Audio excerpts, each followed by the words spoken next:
Restore power, and then most of all to show you the importance of being safe and respecting electricity.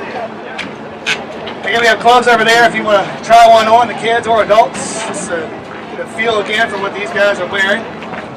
We'll start off by testing the line here. They're going to see if it's live, and they're going to see how many volts are going through it. Can you guess how many volts are through this line?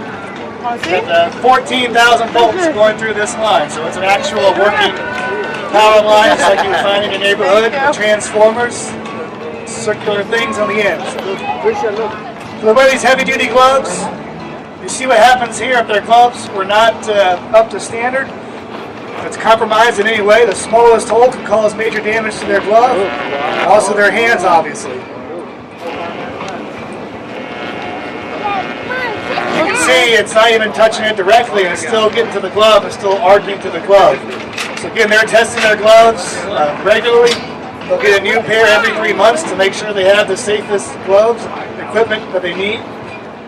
It's the smallest hole can be major problems for them. So we also tell people not to put anything on poles. So we've heard about tree stands, basketball hoops, yard sale signs. Don't do that because they do still climb poles. Even though we have bucket trucks now, some places require climbing. If it hurts their glove and causes a problem with the glove, it exposes their hands. I'm going to show you a hot dog here. This represents their hand, your hand, if you're touching a live wire. We don't suggest grilling hot dogs on power lines, but you get the idea here. If you come across a power line, what damage it can do to your hands or to your body. So always assume a power line, even if it's on the ground, assume it's live.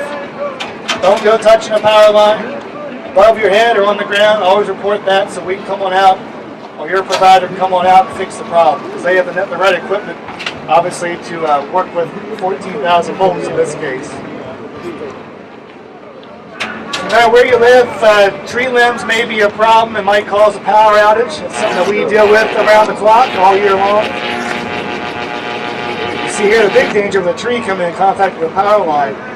We work with ground crews, a helicopter even, to cut branches off of power lines or away from power lines. We want to clear the right of way. That way when a windstorm comes over the summer or snowstorm in the wintertime, it might knock a tree limb down the power lines. If we cut it back, it's less of a chance for that to happen. So we spend a lot of money and spend a lot of time to make sure we're keeping those power lines clear of trees. So general safety here, again, be aware of your surroundings. You'll notice again, he's not necessarily touching the line directly, it's still arcing to it, so electricity will find its way to you. You don't need to really seek it out if you're working that close to a power line. So if you're doing yard work, a ladder, a pool skimmer, whatever it may be aware of a power line that might be over your head. Now for kids here, where's a good spot to fly your kite if you're going to fly a kite? Big open field, right, away from power lines. So you're going to watch the light bulb at the very end here. Obviously it's off right now. You're going to see here in a second it's going to turn on. It's not because he flips a switch or anything, it's going to go right through the kite string. So the kite string is conducting electricity in this case and powering that light bulb.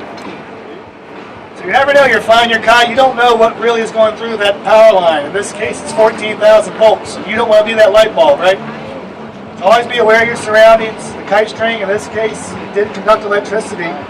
All of a sudden, you became part of the circuit, and you're in big trouble, obviously. So for old, young, big, small, always be aware of your surroundings. Understand power lines can be major danger. All right, so we got a big bang coming up here in a second. We're going to blow a fuse, thanks to the squirrel here, to get into our lines. So just be aware, we got a loud noise coming, so just be prepared for that. It is loud. Alright, now you got a problem. Your lights went out, right? So the squirrel in this case, it could be a snake. We've had birds,